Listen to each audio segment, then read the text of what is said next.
seguimos adelante con el próximo panel y el último que tenemos en este seminario.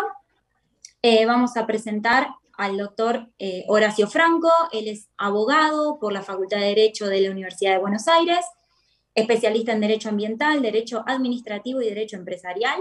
Actualmente es socio de Horacio Franco Abogados, consultores ambientales. Es director editorial de la revista digital Gerencia Ambiental, especializada en sustentabilidad empresarial, entre otras actividades. Este panel se titula El sector agro en tiempos de Escazú. Bienvenido, Horacio, gracias por tu tiempo. Bueno, es un gusto. Además, veamos a mis antecedentes, hay que sumar que somos vecinos. Yo estoy en el piso 7, ustedes están unos pisos más abajo. Sí, mi nombre es Horacio Franco. Yo agradezco muchísimo la invitación del Consejo Profesional de Ingeniería Agronómica.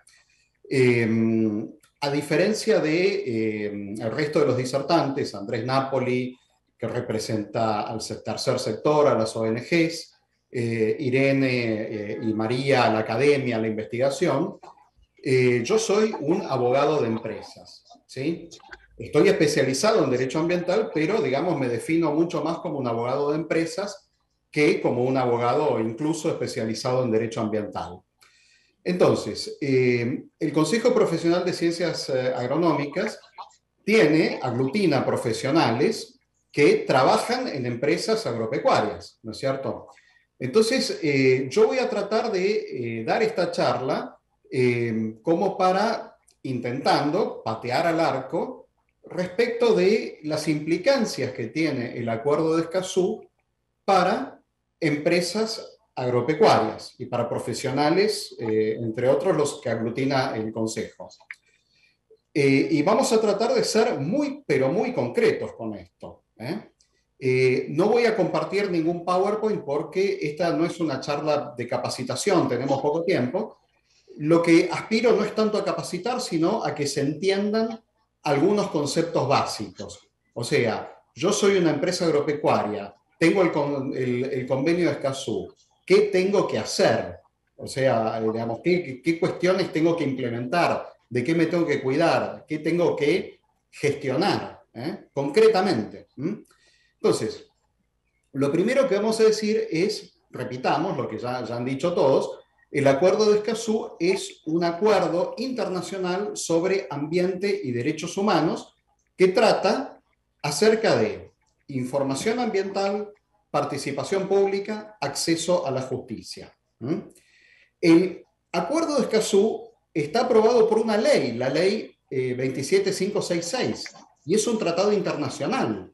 Según la Constitución Nacional, el Acuerdo de Escazú es más importante que la Ley General del Ambiente.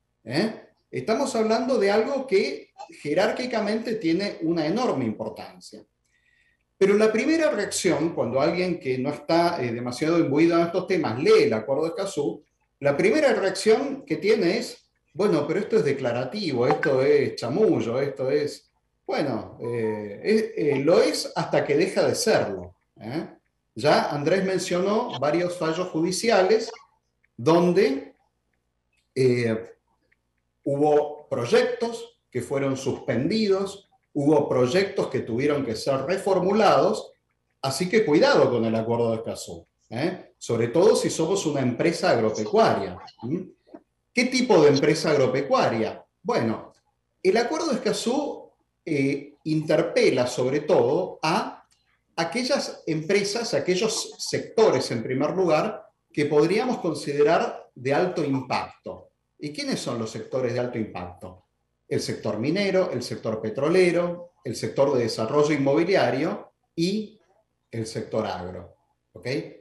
Podrían sumarse otros sectores en el futuro próximo. De momento, estos son los sectores que están más interpelados por el Acuerdo de Escazú.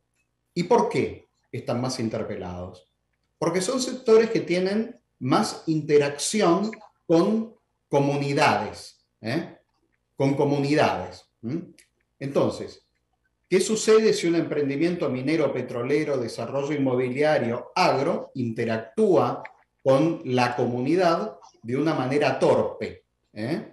y la comunidad se siente destratada. Entonces, ahí comenzamos a empezar a entender cuáles son las implicancias del Acuerdo de Escazú para la gestión empresaria. Hoy por hoy, si somos una empresa de manufactura que digamos, hace materiales de construcción en el Parque Industrial de Pilar, bueno, difícilmente todavía, pero podría ser también que alguien invoque el Acuerdo de Escazú. Pero si somos una empresa agro, si somos una empresa forestal, si somos una agroindustria, si somos una agroquímica, bueno, ahí estamos bastante expuestos a lo que es el espectro del Acuerdo de Escazú. ¿Quiénes están expuestos? Bueno, empresas que por sus actividades puedan tener algún impacto significativo. Pensemos, por ejemplo, no sé, Adecoagro, Cresud, Los Grobo, Bayer, Ledesma, BASF, Nidera, Syngenta, Satusager, Corteva. Pensemos en ese tipo de empresas. Pensemos que en esas empresas seguramente trabajan profesionales que están en el Consejo Profesional de Ingeniería Agronómica. Ok, vamos a dar esta charla desde el punto de vista de esas empresas. ¿Qué tengo que hacer? Digamos, ¿de qué manera concreta esto me interpela? Lo vamos a ver. Entonces, lo primero que tenemos que decir acá es lo siguiente. La línea que divide lo que es obligatorio de lo que es voluntario está borrosa, está difuminada. Para un abogado de formación tradicional, esto que yo acabo de decir es una herejía. Un abogado de formación tradicional va a reaccionar y va a decir, ¿cómo que está borrosa la línea entre lo legal y lo no legal? La Constitución dice, nadie está obligado a hacer lo que la ley no manda. ¿Cómo me podés decir? Bueno, todos esos razonamientos, todos esos pensamientos los tenemos que tratar en terapia, porque verdaderamente la cosa es así, verdaderamente la cosa es así. Hoy lo voluntario ya no es tan voluntario, por más que la ley no lo pida, por más que el Estado no lo exija, ya, si somos esas empresas, ya lo vamos a ver. ¿Qué sucede acá? ¿Quién está del otro lado de la empresa? Del otro lado de la empresa hay individuos, grupos de individuos, ONGs sofisticadas, ONGs con recursos, ONGs con buenos profesionales, que están muy imbuidos del Acuerdo de Escazú, de la agenda sobre empresa y derechos humanos, que es una agenda que baja de Naciones Unidas hasta abajo. Entonces, como decía Andrés Napoli, confrontar, criticar, quejarse es la peor política. Es la peor política para una empresa. Es la política que llevaría adelante un abogado, un asesor de formación tradicional, y de esa manera colocaría a su cliente en una posición vulnerable, no me cabe duda. Entonces, ¿qué es lo que busca una ONG de estas que les digo, digamos, para hacer efectiva la agenda sobre empresa y derechos humanos? Busca provocar, digamos, a la empresa que incumple un daño legal. Les diría que no tanto, les diría que no tanto. A lo que sí se apunta es a provocar un daño reputacional. Entonces uno, digamos, desde la mentalidad tradicional, alguien podría decir, bueno, qué sé yo, lo reputacional es algo intangible. No, no es tan así. Fíjense, pensemos. El daño legal, si alguien nos inicia, digamos, alguna acción como para, digamos, una acción legal, ¿qué pasa para alguna empresa como estas de las que dije? Lo gestionamos. Nos hacen un juicio por daños y perjuicios, nos hacen un juicio por daño ambiental colectivo, lo gestionamos, contestamos la demanda, ofrecemos pruebas, etc. Nos inician un procedimiento administrativo sancionador. Bueno, presentamos un descargo, presentamos un recurso. Si la resolución de la autoridad de aplicación no nos convence, lo recurrimos judicialmente. Nos inician una demanda penal. Bueno, contratamos penalistas, contratamos asesores para los penalistas, lo gestionamos, ¿no es cierto? Pero, ¿qué pasa si, por ejemplo, esa ONG en lugar de ir a los tribunales, que en definitiva son tribunales locales, es algo que queda encapsulado, digamos, a nivel país, ¿qué pasa si van a un foro internacional? ¿Qué pasa si van a la Comisión Interamericana de Derechos Humanos u otros foros? ¿Qué pasa? A las 2 horas, el New York Stock Exchange, el London Stock Exchange, el Nasdaq, se enteran enseguida, ¿ok? Y la acción de la empresa en Wall Street, en Londres, en Montreal, en Frankfurt, ¿cómo se llama? En Sydney, va a tener un día bastante feo. ¿Hasta ahí todo bien? No. ¿Hasta ahí todo bien? No. Al día siguiente, cuando se levante, digamos, el responsable de alguna de estas empresas, como digo, se va a encontrar con que el que le vendía seguros es reticente a asegurar ese proyecto. El que le había prometido financiamiento es reticente y le dice, ¿sabes qué? Lo voy a pensar. Aquel grupo inversor que preveían como un socio de negocios para aumentar el capital de tal proyecto digamos, o participar de tal proyecto, tal posible socio de negocios va a decir, ¿sabes qué? Hablamos dentro de unos cuantos meses y después vemos. Entonces, esto no es chamullo, esto es un daño gravísimo. En muchos casos puede llegar a ser un daño bastante peor que el daño legal. Entonces, de esto estamos hablando cuando hablamos del acuerdo de Escazú, si lo hablamos desde el punto de vista de las empresas. ¿Ok? Entonces, ustedes imagínense que el tema de descuidar este tipo de riesgos conlleva responsabilidad profesional. El abogado, el profesional que no cuide a su cliente de estos riesgos, lo está asesorando mal. ¿Ok? No importa que estos riesgos no sean legales. Entonces, la centralidad de la ley es una cosa del pasado. Hoy por hoy, digamos, hay cosas que son compulsivas, aunque no sean legalmente obligatorias. Y acá tenemos que tener presente, un proyecto agropecuario perfectamente legal puede ser acusado de violaciones a los derechos humanos, tranquilamente. Acá se interactúa con comunidades, se interactúa muchas veces con personas en situación vulnerable, se puede llegar a interactuar incluso con comunidades originarias, así que ojo con esto. Y por otra parte, el Acuerdo de Escazú, en rigor, establece deberes para el Estado, es un tratado internacional, pero hay un problema con esto. Si el Estado incumple, se joroba la empresa.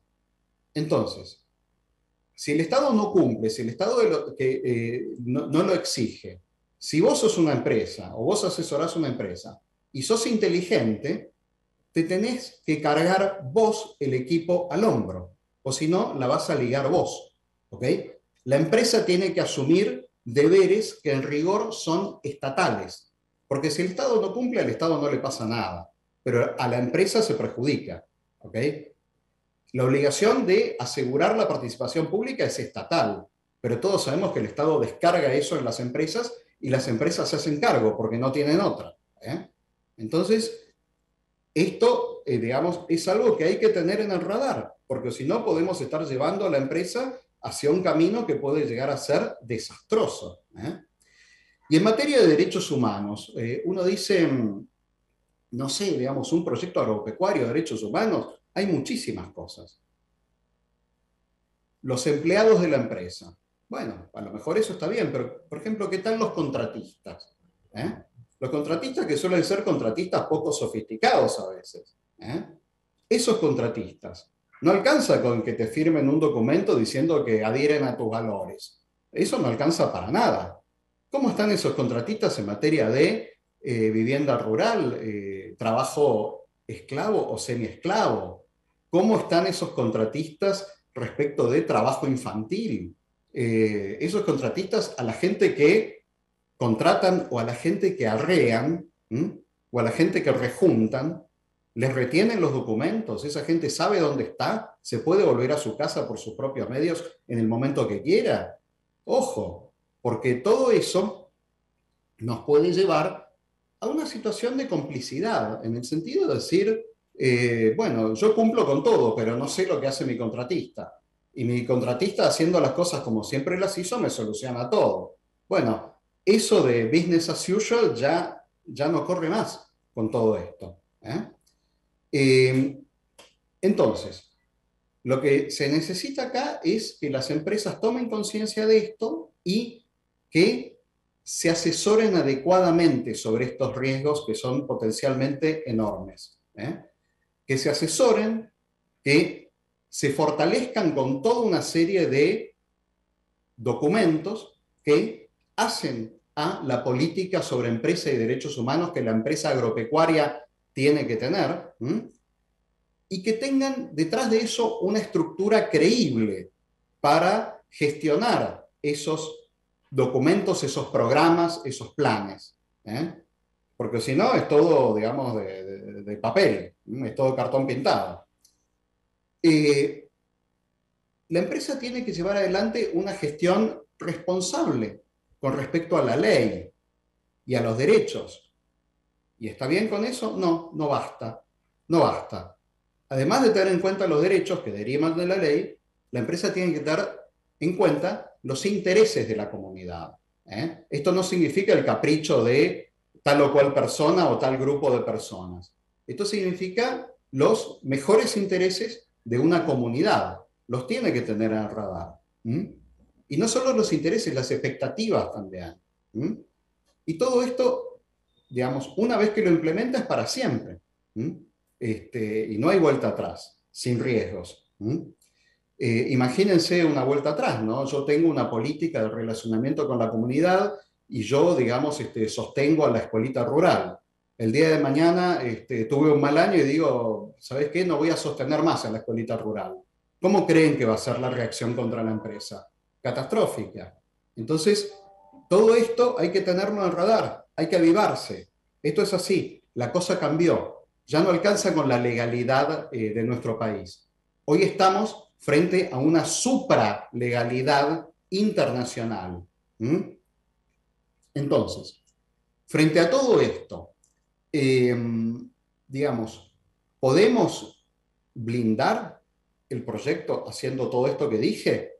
La verdad, no. ¿Por qué? Porque todos los días aparece algún documento internacional donde te dice, digamos, te crea nuevas obligaciones. Pero esto es como cuando te compras una casa. O sea, te compras una casa, le pones cerco eléctrico, te compras una alarma, te compras un carro. ¿Qué quiere decir? ¿Que no te pueden entrar? Sí, pueden entrar. Pero tu capacidad es distinta.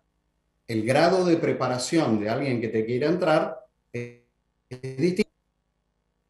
Vos sos una empresa agropecuaria, aparece y tenés todo más o menos lo fundamental en orden, más o menos en orden lo fundamental. Entonces, viene una ONG y te dice, y se rasga las vestiduras la ONG, diciéndote y señalándose, en todos tus documentos vos no tenés una política de niños, niñas y adolescentes. La empresa puede reaccionar ahí. Puede salir y decir, ¿sabés qué? Tenés razón, te lo tomo, no lo tengo, pero fíjate que lo fundamental sí lo tengo, ¿ok? Y lo voy a solucionar, y la sangre no llega al río, ¿ok? Entonces, esta es una nueva realidad, esto es algo que desde el punto de vista tradicional, no solo no vamos a traer ninguna solución, sino que vamos a meter a la empresa en problemas, y esto llegó para quedarse. Así que bueno, esta sería mi visión sobre el tema del agro y Escazú.